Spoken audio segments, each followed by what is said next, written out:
예수님께서 갈릴리 사역을 시작을 하셨습니다. 예수님의 공생애 사역 가운데 3분의 2 정도의 시간은 갈릴리에서 사역을 하셨습니다.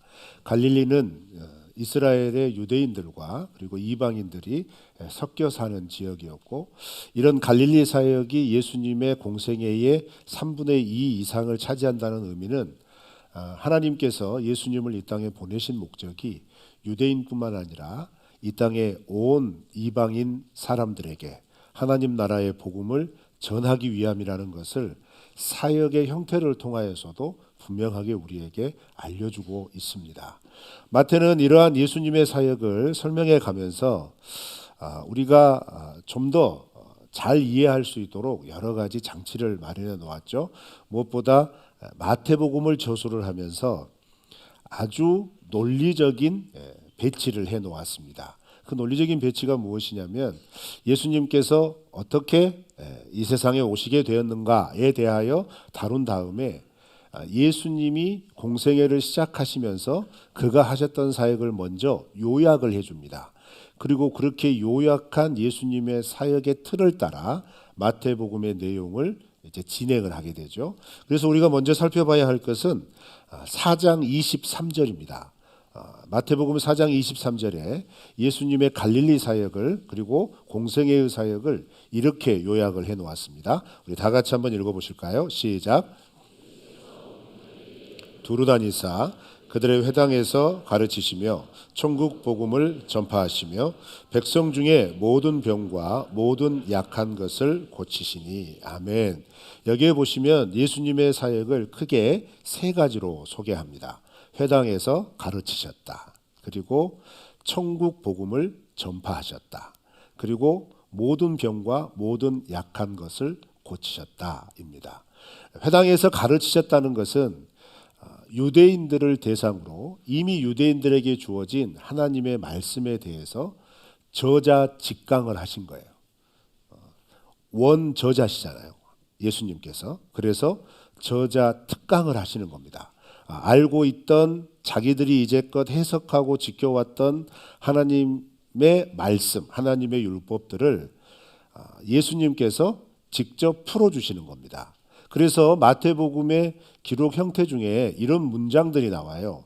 너희가 이렇게 하라는 말을 들었겠지만, 혹은 너희가 이렇게 지키라고 하였겠지만 나는 너희에게 이렇게 말한다. 이런 문장 구조들이 심심치 않게 등장합니다.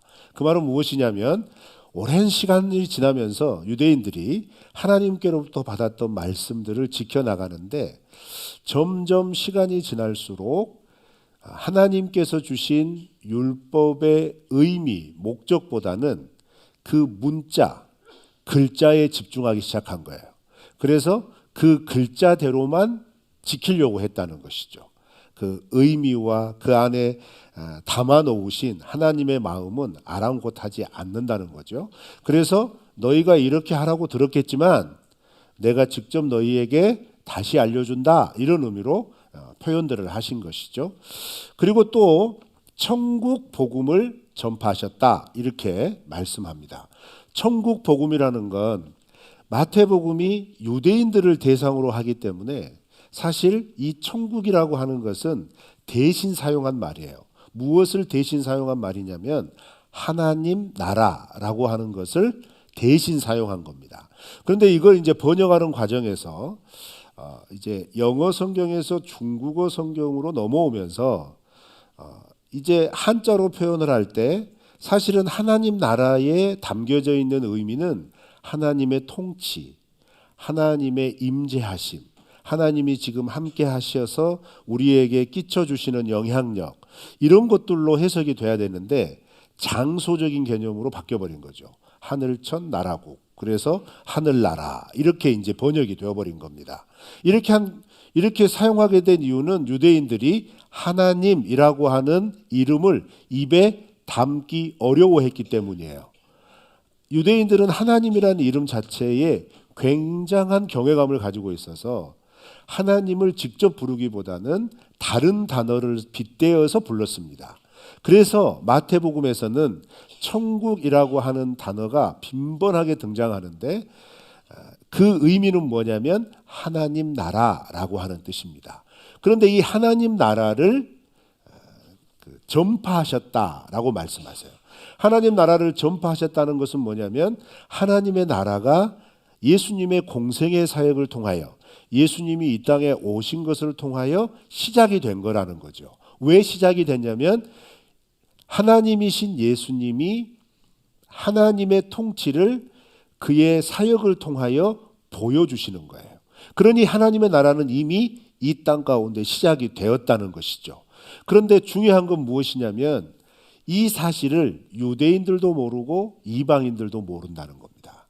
그래서 하나님의 나라가 너희에게 임하였다. 하나님의 나라가 너희 가운데 있다면 하면서 하나님의 나라에 대하여 가르쳐 주시는 거예요. 그런데 그것을 말로만 가르치면 그럴 수도 있겠구나. 여러 가지 철학 사상이나 어떤 사상 중에 하나일 수 있겠구나. 이렇게 받아들일 수 있겠는데 예수님은 이것을 어떻게 전파를 하셨냐면 말씀만으로 전파하신 게 아니라 거기에 따른 증거들을 보여주시죠. 그 증거가 뭐냐면 모든 병과 모든 약한 것을 고쳐주셨다라는 겁니다. 그러면 이 모든 병과 약한 것을 고쳐주셨다는 것의 의미는 뭐냐면 죄에 물들어서 이 세상이 왜곡될 대로 왜곡되었는데 이 왜곡은 어떤 삶의 체계나 관계나 이런 것에 왜곡이 될 수도 있겠지만 여러분 처음 아담과 하와를 창조하시고 하나님과 아담의 관계에서 이루어졌던 첫 번째의 교제의 상태는 무엇이었냐면 영원한 하나님과 함께함입니다. 영원히 하나님과 함께하기 위하여 하나님은 아담이라고 하는 존재, 하와라고 하는 존재를 하나님과 함께할 만한 상태로 창조하신 거예요. 그런데 죄가 들어오니까 하나님이 죄와 함께 있을 수 없어서 이들이 하나님으로부터 추방을 당하죠. 이렇게 추방을 당하면서 창세기의 표현은 어떤 표현을 쓰냐면 점점 하나님으로부터 멀어져 갔다. 그래서 각 나라와 민족들이 생기고 퍼져나가면서 아담과 하와가 거하였던 에덴 동산으로부터 점점 멀어져 가는 이미지를 사용합니다. 그 말은 뭘까요? 하나님과 상관없는 인생으로 살게 된다는 거죠. 그런데 하나님과 상관없는 인생으로 살게 되면서 나타나는 분명한 저주가 있죠. 사망입니다. 그런데 그 사망이 단번에 확 이루어지는 사망이 아니라 사망으로 가는 징조들이 나타나죠. 그것이 모든 병과 모든 약한 것들이라는 거예요. 그런데 이런 모든 병과 모든 약한 것들이 이론적으로 그 하나님이 다시 인간과 화목하여 하나님의 나라가 여기에 시작이 됐다면 무엇부터 바뀌어야 돼요? 이런 모든 아픔들이 회복이 돼야 되는 거죠. 치유가 돼야 되는 것이죠. 그래서 이렇게 하나님의 나라를 딱 선포하고 나서 그 하나님의 나라가 지금 너희와 함께 있다라고 하는 걸 보여주기 위해서 예수님께서는 그때 당시 사람들이 손쓸 수 없는 모든 질병들, 모든 약함들, 여기서 약함은 영적인 것이죠.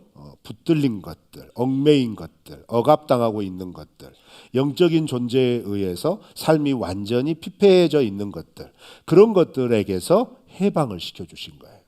그래서 여러분 4장을 보면요, 마지막 부분에 가면 그 분명한 역사들이 일어나니까 사람들이 유대인이고 이방인이고 상관없이 예수님께 몰려듭니다. 수많은 무리들이 예수님께 나온 겁니다.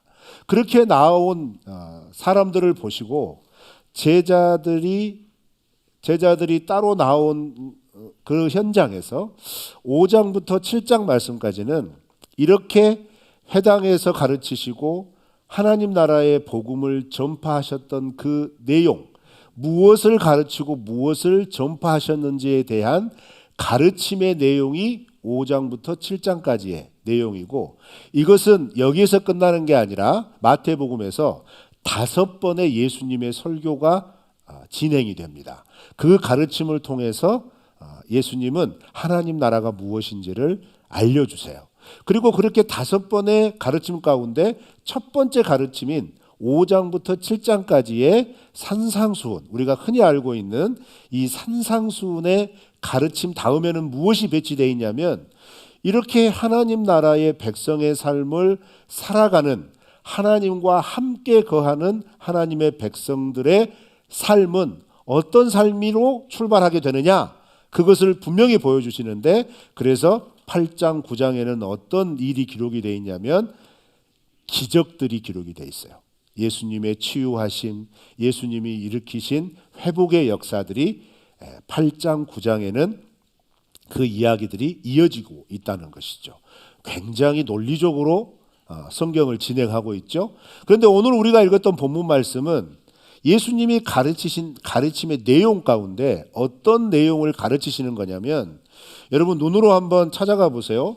5장 16절 말씀에 예수님께서 산상수훈의 팔복을 선포하시고 그 다음에 하나님 나라의 백성들의 삶에 대하여 선언을 하시는 내용 가운데 빛된 삶의 모습, 그 소금과 빛된 삶의 모습을 설명을 하시면서 너희들이 세상의 소금과 세상의 빛인데 이 소금과 빛된 삶은 착한 행실이다, 선한 행실이다 라고 하는 것을 가르치세요.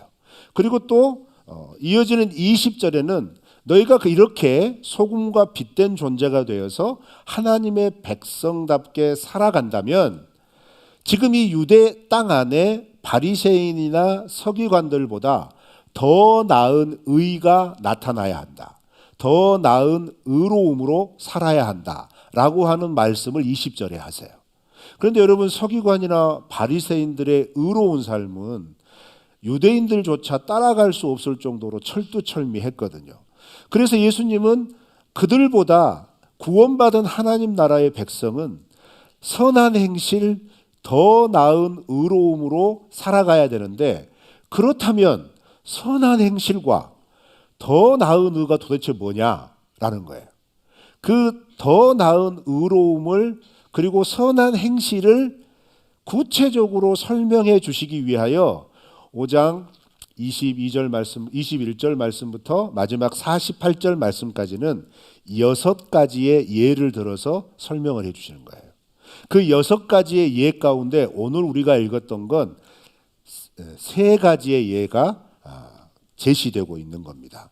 그 앞에 부분에서는 살인하지 말라는 계명에 대해서, 간음하지 말라는 계명에 대해서, 이혼하지 말라는 계명에 대하여서 너희들이 서기관이나 바리새인들에게 이렇게 교육을 받았겠지만 나는 너희에게 이렇게 말한다 하면서 하나님이신 예수님이 원래 시내산에서 주셨던 살인하지 말라는 계명 속에 담아주신 하나님의 마음, 간음하지 말라는 계명 속에 담아주신 하나님의 마음, 이혼하지 말라라고 하는 하나님의 명령 속에 담아주신 마음을 설명해 주신 거예요. 그렇게 설명해 주시고 이어서 계속해서 오늘 본문 말씀은 맹세하지 말아라, 맹세에 대한 율법의 가르침을 예수님의 가르침으로 우리에게 소개해 주시고, 그 다음에 보복하지 말아라, 눈에는 눈, 이에는 이라고 하는 이 동해보복법이라고 그러죠. 이 법을 너희들이 어떻게 받아들여야 하느냐, 더 나은 의로움으로 살아가는 하나님 나라 백성은 어떤 자세와 태도로 살아가야 되느냐에 대해서 가르쳐 주시고, 그 다음에 이제 마지막 예를 드는 게 뭐냐면 이웃사랑에 대하여, 사랑하는 것에 대하여 심지어 원수까지도 사랑해야 된다라고 하는 것을 가르쳐 주시는 겁니다. 그러니까 여러분, 오늘 우리가 나눠야 할 주제는 3가지인 거죠. 맹세에 관한 것, 보복에 관한 것, 사랑에 관한 것입니다. 여기까지 이해하셨죠? 이 배경을 좀 아셔야 돼요. 그리고 나서 맹세와 보복과 그 다음에 사랑에 관한 이 3가지의 주제의 공통점이 있는데, 자, 먼저 한번 생각을 해보세요. 맹세는 왜 할까요? 여러분, 맹세해 보셨죠? 부부간에 많이 해보셨잖아요. 안 하시는가? 친구간에 하시지 않습니까? 좀 이런 관계가 되신 분들한테 뭔가의 나의 입장이나 나의 일을 추진하기 위해서 상대방에게 뭔가를 요구를 했는데 안 믿어주는 거지. 안 믿어주면 어떻게 해요? 내가 맹세할게, 이렇게 하잖아요. 또 말로 맹세하면 안 믿어주니까 각서 쓸까 하면서 각서 쓰시잖아요. 그러지 않아요? 이게 무슨 말이에요? 이런 맹세에 관계된 말이나 행동에는 전제가 뭐예요? 일단 두 사람의 관계가 신뢰 관계가 안 된다는 거죠. 못 믿겠다 이거예요. 그래서 맹세하는 겁니다. 아닌가요? 맞아요. 맞습니다. 그래서 여러분 살아가시면서 맹세를 해야 할 정도로 다급한 상황이 벌어지지 않고 또 그렇게 맹세를 해야 할 정도로 그 사람밖에 없는 삶이 안 되시기를 바랍니다. 아멘 하셔야 되는데 아멘 하셔야 돼요. 이거 굉장히 심각한 문제거든요. 그래서 예수님께서 이런 맹세에 관계된 문제를 얘기를 하면서 33절부터 37절 말씀까지 이 맹세에 대한 이야기를 다루는데 이 이야기의 핵심은 맹세해라 하지 마라 이게 아니에요. 단순히 행동하라는 얘기가 아니죠. 맹세하는 것에 담겨진 우리의 삶의 태도의 문제를 지적하시는 겁니다. 그 태도는 뭐예요? 진실함이에요. 진실한 사람은 맹세할 필요 없다는 거죠. 진실함이 사람들에게 신뢰되어져 있는 사람은 그 사람 말 한마디가 그걸로 끝인 거예요. 그러지 않습니까? 구원받은 하나님 나라 백성은 이와 같은 삶을 살아야 한다는 겁니다. 여러분 우리가 그러한 삶을 추구하시기를 축원합니다. 그런데 우리의 문제는 뭐예요? 이미 우리가 사는 세상 속은 이런 말만으로도 신뢰를 주고받을 수 있는 세상이 아니에요. 그렇죠? 이 세상은 그래요. 그래서 여러분 아시잖아요. 어떻게 말로만 약속을 해? 계약서도 써야지. 어떻게 계약서로만 안심할 수 있어? 담보도 잡아야지.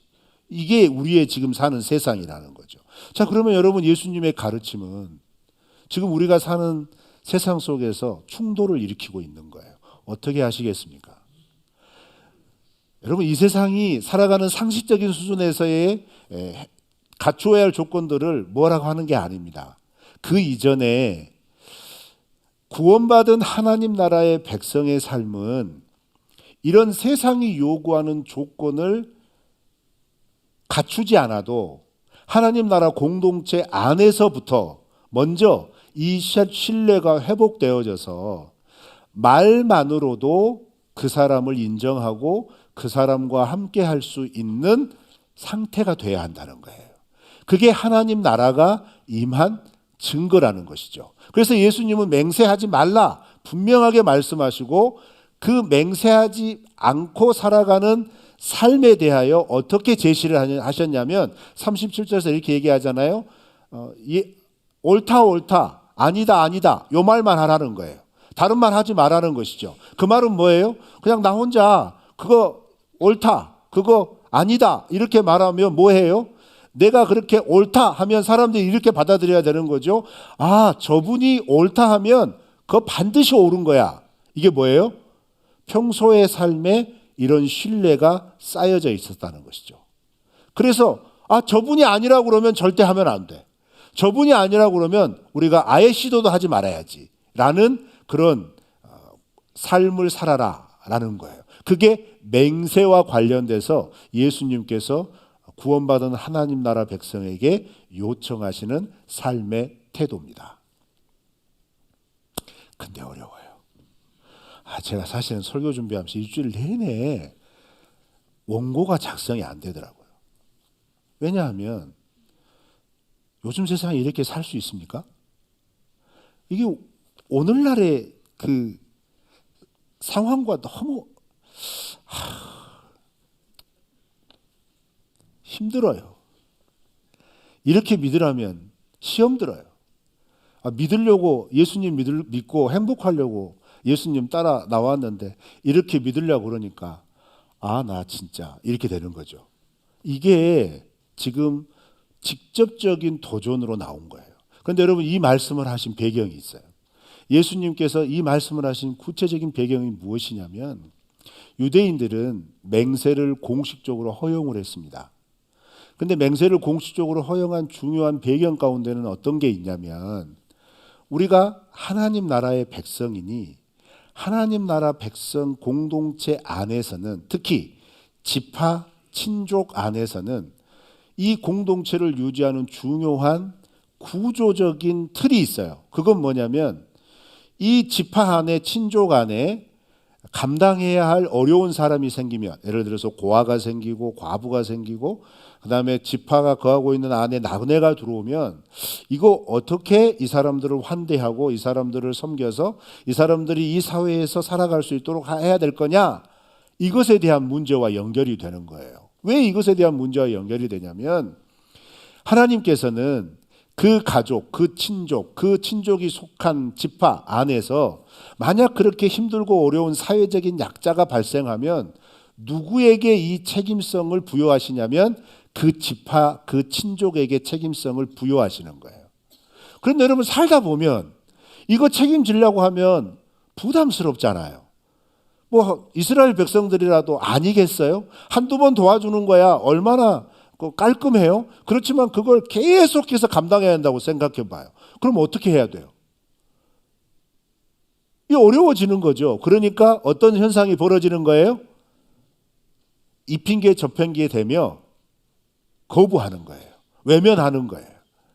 그러니까 랍비나 제사장이나 지도하는 지도자들이 그러는 거죠. 너 왜 네 친족 안에, 네 가족 안에 이런 일이 발생하고 있는데 그 책임지지 않느냐? 그러면 너 우리 공동체에서 도리가 되겠느냐? 이렇게 하면 그 앞에서 모면하는 거죠. 제가 책임 잘 지겠습니다. 반드시 책임지겠습니다. 이런 모면하는 것들이 생기기 시작하고, 그렇게 모면하려고 할 때 어느새부턴가 네가 이걸 책임지기 위하여 어떻게 우리에게 약속할지 하나님 앞에서 약속해라. 이렇게 된 거예요. 그런데 이렇게 약속을 했는데 잘 지키면 하나님의 이름이 영향력이 있는 거죠. 왜? 하나님의 이름으로 약속을 했는데 그걸 지킨다는 건 다른 건 몰라도 그 하나님의 이름이 가지고 있는 무게감을 받아들이고 있다는 거잖아요. 그러잖아요. 그런데 하나님의 이름으로 맹세했지만 먹고 살다 보니까 삶이 너무 힘드니까 어떻게 해요? 약속했지만 지키지를 못하는 거죠. 맹세했지만 지키지를 못하는 거예요. 그러니까 어떤 일이 벌어져요? 하나님의 이름으로 맹세하고 약속한 것이 무색해지는 거예요. 그러니까 이렇게 하지 말아라. 그럼 어떻게 해야 됩니까? 그러면 하나님의 이름을 직접 쓰지 말고 하늘의 이름으로, 땅의 이름으로, 예루살렘 도시의 이름, 예루살렘이라는 이름으로 하라는 얘기는 성전이 거기에 있으니까 역시 하나님을 빗대서 한 얘기예요. 그러니까 하나님과 관련된 여러 가지 대체되는 이름들을 가지고 너 맹세해라. 이거 책임져야지. 그건 너희들이 해야 할 일이야. 이렇게 된 겁니다. 그런데 이스라엘 역사 가운데 이런 하나님이 정하신 하나님 나라 백성의 원리가 잘 작동했느냐? 아니라는 거예요. 하나님의 이름으로 맹세했지만 그것은 그 순간을 모면하기 위한, 자기의 유익을 취하기 위한 임시 방편이 되어버린 거예요. 그러니 그런 백성의 삶 속에 하나님의 이름의 무게가 얼마나 있을까요? 예수님이 이거 지적하신 겁니다. 예수님이 이거 정확하게 꼬집어내신 거예요. 야, 그럴 바에야 그러지 말아라. 차라리 못하겠으면 못하겠다 해라. 그래서 아니요 라는 말을 하라는 거예요. 그리고 예라고 했다면 끝까지 책임져라. 이게 하늘 백성의 삶이다. 여러분, 이 말씀이 성령께서 우리에게 깨닫게 하시는 대로 우리의 이 땅에서의 삶의 태도가 되시기를 바랍니다. 이건 굉장히 중요한 문제라는 거예요. 그 다음에 또 예수님이 더 버거운 말씀을 하세요. 사실 맹세에 관한 예수님의 가르침은 쉬워요. 왜요? 맹세하지 않고 그냥 yes, no 이 두 가지만 하면 되거든요. 그러지 않습니까? 아주 간단합니다. 그런데 그 다음 예수님이 가르친 보복에 관한 거, 눈에는 눈, 이에는 이 동해보복법이라 그러죠. 이 명령에 대하여 너희가 어떻게 해야 될 것인지를 설명을 하시면서 이어지는 42절 말씀까지 여러 가지 예를 들으세요. 그런데 그 여러 가지 예를 들으시면서 예수님께서 말씀하시고자 하는 것에 공통점이 있습니다. 일단은 눈에는 눈, 이에는 이라고 하는 이 동해보복법의 상대방, 피해자는 예수님의 가르침에 의하면 이전의 율법의 가르침은 내가 저 사람한테 눈이 상해를 당했어요? 그럼 똑같이 그 사람의 눈을 상해를 하면 되는 거예요. 그런데 이 법을 주신 중요한 목적은 뭐냐면 과도한 복수를 하지 말라는 거예요. 나는 이만큼 상해를 당했는데 내 감정이 너무 격하니까 평소 쌓였던 것까지 다 플러스 해가지고 이만큼이 아니라 확 해버려요. 이러지 말라는 거지. 그래서 정확한 기준을 마련한 거예요. 그런데 여러분, 이 정확한 기준은요, 성경에 등장하는 게 아닙니다. 성경에만 등장하는 게 아니고 이 눈에는 눈, 이에는 이 법은 바벨론의 함무라비 법전에서도 등장하는 법이에요. 그러니 이건 그때 당시 시대에 뭐냐면 상식이에요. 그때 당시 시대의 상식이라고. 그러니까 그 상식을 지키는 것에 있어서 하나님 나라의 백성은 꼭 그 상식으로 지키지 말고 무엇으로 지키라는 의미겠어요? 하나님께서 원하시는 마음과 뜻을 따라 그런 상황을 대처해라, 이런 말이죠. 그럼 그런 상황을 어떻게 대처해라 라고 말해요? 용서하라는 거예요. 화병 나죠. 나는 손해받았는데 예수님은 그냥 받아들여라, 용서해줘라, 이렇게 말씀하시는 거죠. 여러분, 화병 안 나시겠어요? 다 성자시네. 이 세상에, 지금 이 세상에서도 손해보고 살 사람이 어디가 있냐 이 말이에요. 손해를 안 보려고 우리 깔끔하게 합시다, 이게 나이스한 거죠, 계약서대로 하시죠, 이렇게 말씀하잖아요. 그런데 이게 어겨졌을 때 어떻게 해요? 하나님이 지금 말씀하시는 거예요. 네가 손해봐라. 너가 손해봐야지. 하나님 나라 백성이다, 이렇게 말씀하시는 거죠. 이걸 지금 의역을 하자면 이런 말이라는 겁니다. 또 그때 당시 상황 가운데 여러 가지 이야기들이 있는데, 오른밤을 치거든 왼밤도 돌려대라, 뭐 이렇게 딱 읽으면 아주 쉬운 말인 것 같지만 이건 뭐냐면 모욕과 관계된 거예요. 이 오른밤을 친다는 행위는 유대인들 사이에서 어떻게 그때 당시에 받아들여졌냐면 오른손 손등으로 뺨을 탁 때리는 겁니다. 그러면 여러분 아시겠죠? 한번 실습 한번 해보시겠어요? 두 사람씩 짝을 지으셔서 이렇게 때리는 거하고 이렇게 때리는 거하고 기분이 어떠신지. 이 상상만 가도 딱 아시죠? 이건 굉장히 모욕당하는 겁니다. 그리고 이렇게 맞는 경우는 어떤 경우겠어요? 절대 동등한 관계 아닙니다. 강자와 약자의 관계인 거예요. 그러니까 약자가 더 처절한, 더 상처되는 상황을 맞이하는 거죠. 그런데 예수님이 그렇게 서름받고 있는 약자에게 왼밤도 돌려대래요. 예수님 너무하시는 거 아니에요? 그 다음에 40절 말씀에 누가 너를 고소해서 네 속옷까지 취하려고 하면 겉옷까지 벗어주랍니다. 이게 뭐예요? 말도 안 되죠. 그때 당시 겉옷은 마지막 생계수단입니다. 일교차가 큰 이 지역에서는 겉옷이 이불 역할을 한단 말이에요, 밤에. 그러니까 겉옷을 뺏는 행위는 그 사람의 생명을 해하는 행위예요. 동사하게 만드는 행위란 말이죠. 그래서 레위기 율법이나 신명기 율법에서 반복해서 나타나는 것은 겉옷을 담보로 잡았더라도 해지기 전에 돌려주라고 그래요. 이건 뭐냐면 가장 기본적인 경제 기본권이라는 거죠. 그런데 세상이 악하여져서 그런 경제 기본권은 그래도 형식상 이렇게 구색을 맞춰주려고 하는데 무엇까지 뺏으려고 해요? 뺏을 게 없으니까 속옷까지 뺏는다는 거죠. 이건 뭐예요? 이거 착취라는 얘기입니다. 착취한다는 얘기예요. 그런데 그렇게 착취하는 상대방에게 자기가 가지고 있는 것조차 다 주라네요. 이거 말이 됩니까? 예수님 너무하시는 거 아니에요? 예수님이 잠깐 지금 너무 피곤하셔서 지금 착각하고 있는 거 아닐까요? 아니죠. 이런 명령의 공통점이 뭐예요? 왜 하나님 나라 백성이 이렇게 해야 해요? 하나님이 인간인 우리에게 그렇게 하셨기 때문이에요. 예수님이 우리를 구원하시려고 이런 대우를 직접 받으셨기 때문에 그래요. 그래서 그 하나님의 긍휼과 그 하나님의 사랑을 받은, 구원받은 하나님 나라 백성은 구원받기 이전에는 모르겠지만 구원받아서 하나님 나라의 백성이 되었다고 한다면 그 사랑과 그 긍휼과 그 용서와 그 무저항으로 구원을 받았으니 우리도 그 예수님 닮아가라는 겁니다. 우리도 그 하나님의 마음을 따라 살아가라는 것이죠. 그게 예수님께서 지금 새롭게 갱신하여 주시는 하나님 나라 백성의 삶의 원리입니다. 그래서 보복을 해야 할 상황이 있어도 내가 하나님 앞에서 하나님의 보복을 받을 존재였지만 하나님은 우리에게 보복하지 않으시고 어떻게 해요?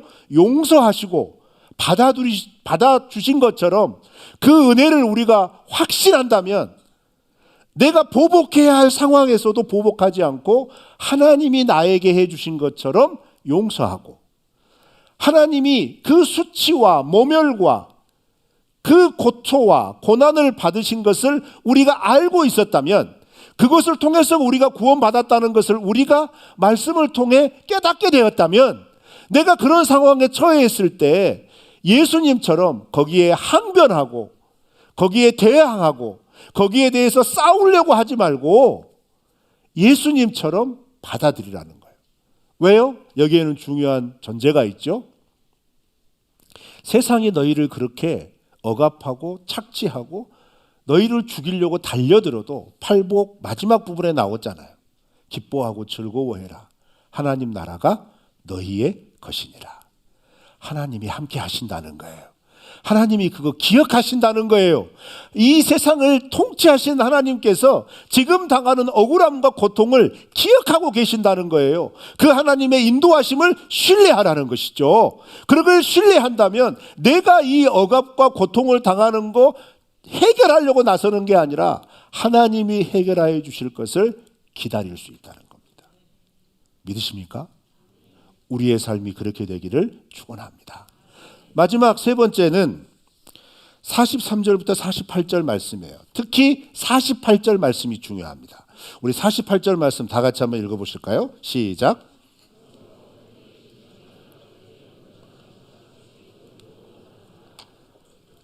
여기에서 똑같은 단어가 반복이 되죠. 무슨 단어입니까? 온전하라. 여기서 온전하라고 하는 단어는 여러 번역 성경을 비교를 해보니까 완전해라 이런 뜻으로 번역된 성경이 많습니다. 맞습니다. 그런데 무엇에 대한 완전이냐? 이 6가지의 새롭게 갱신하여 주신 계명을 이렇게 지켜라, 완벽하게 지켜라 라고 하는 의미의 완전이 아닙니다. 만약 그렇게 완전하라고 요청하셨다면 예수님은 또 하나의 율법을 주신 거예요. 그렇잖아요. 그런데 예수님이 분명하게 가르치시고자 하는 건 뭐였냐면 하늘의 하나님 아버지가 온전하신 것처럼 너희도 온전해라. 이 말은 하나님이 이 세상을 사랑하셔서 통치하시는 그 통치의 내용을 살펴보면 여러분 한번 성경을 잔잔히 한번 생각해 보세요. 하나님이 행하시는 심판의 기사도 많고 저주의 기사도 많은 것 같아요. 그런데 여러분 엄밀하게 살펴보면 하나님의 심판과 저주는 하나님의 인고의 인내의 시간의 끝에 일어나는 일입니다. 그러면 그 과정의 대부분이 뭐가 있어요? 하나님의 참으심, 하나님의 기다려주심, 하나님이 하나님의 백성답게 살도록 도와주시는 하나님의 역사하심, 이런 것들로 꽉 차 있어요. 늘 하나님은 기회를 주셨다는 거예요. 늘 하나님은 하나님의 통치가 그 사람의 삶 가운데 구현되도록 기다려주셨다는 거예요. 지금 당장 완전하게 하지 못해도 괜찮아, 또 하면 돼 라고 하면서 늘 기다려주시고 또 기다려주셔서 하나님의 뜻대로 살아가기까지 참아주셨다는 거예요.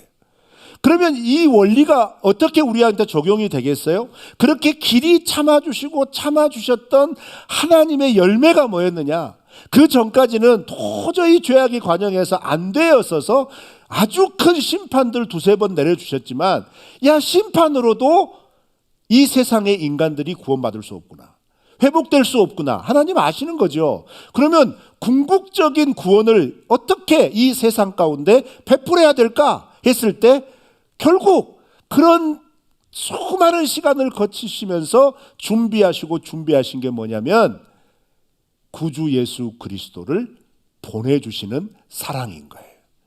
그러면 그 사랑이 우리 가운데 지금 임하여서 이 마태복음에 쓰여질 당시에는 그 하나님의 인내의 열매인 그리고 사랑의 열매인 예수 그리스도께서 지금 오셔서 직접 이 말씀을 하시는데, 우리는 지금 이 말씀을 그로부터 2000년이 훨씬 지난 이 시점에서 바라보고 있다는 것은 무엇을 의미하는 거냐?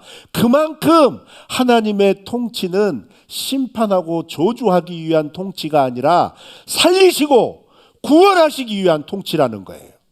그러니까 이 6가지의 계명들을 비교하여서 가르치면서 너희들 이렇게 살아야 돼, 이렇게 살지 못하면 안 돼 라고 강요하시는 게 아니라, 이게 우리의 모습이야, 여기에 자부심을 가지고 살아야 돼, 이걸 행할 수 있도록 노력해봐, 이렇게 행하고 순종하는 과정 속에 내가 너희와 함께 할 거야, 내가 너를 도와줄 거야, 포기하지 말아라, 이런 의미인 겁니다. 그래서 이 온전하다고 하는 단어는 완벽하다 이런 의미가 아니고요, 하나님의 통치에 반응하는 것을 포기하지 않는다, 이런 의미로 받아들이시면 됩니다. 하나님께서 우리를 통치하시는 것에 있어서, 우리에게만이 하나님 나라를 살아가는 데 있어서 우리가 어떻게 하나님의 백성대로 살아갈 거냐 했을 때, 여러분이 원하는 대로 살지 마시고 여러분을 위하여 하나님께서 하나님을 포기하시고 여러분을 위하여 예수님께서 십자가상에서 그 무진 고난과 조롱과 멸시를 다 받으시면서까지 하나님의 능력을 그 자리에서 펼치시지 아니하시고 참으셔서 우리가 결국 그 은혜로 구원받았다는 걸 인정하신다면, 우리가 그 은혜를 받았으니 우리도 이 땅을 살아가면서 화날 순간 왜 없겠어요? 진노할 순간 왜 안 맞이하겠어요? 정말 원수 같은 사람 왜 없겠어요? 그렇지만 하나님이 나를 그렇게 사랑해 주신 것처럼 사랑하기를 포기하지 말아라. 어느 정도까지 포기하지 말아라? 네 원수를 사랑할 수 있을 때까지 포기하지 말아라. 중간에 넘어지고 쓰러지고 포기하고 절망하고 낭망하더라도 포기만 하지 말아라. 그 포기하지 않는 게 뭐예요? 하나님의 통치를 거부하지 않는다는 거예요. 하나님의 통치 안에 내가 거하고 있다는 것이죠. 우리가 이 말씀에 반응하여 하나님의 통치에 반응하고 순종하여서 하나님께서 말씀하시는 것 실패하더라도 포기하지 마시고 또 시도하고 또 순종하여 하나님의 통치 안에 늘 거하시는 우리 더운누리교회 성도님들 되시기를 주님의 이름으로 축원합니다.